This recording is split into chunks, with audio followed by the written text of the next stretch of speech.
It's the most wonderful time of the year daw ang Kapaskuhan. Pero deadliest time of the year din pala ito dahil sa mga pag-aaral na tumataas ang kaso ng stroke at heart attack sa panahong ito. Ang tinatawag na holiday effect sa Fit Track Report ni Danoting Cungco.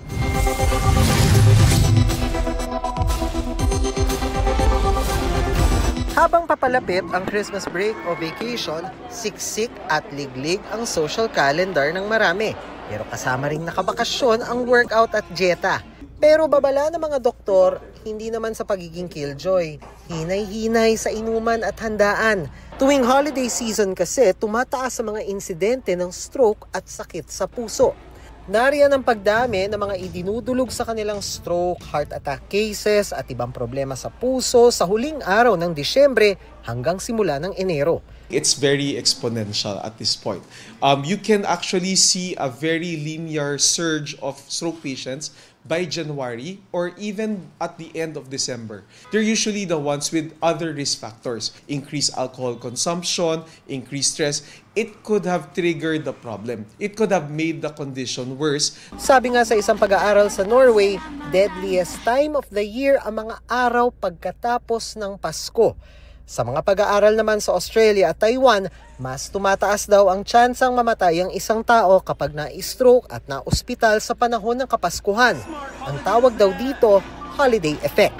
Isa rin daw sa mga dahilan nito. During the holidays, there is lack of manpower in the hospital because of the holiday season. Some of the hospitals, some services are not readily available as it should be on a regular basis. This is the holiday effect. Mas mataas din ang risk ng stroke sa mga nakatatanda at mga may pre-existing condition.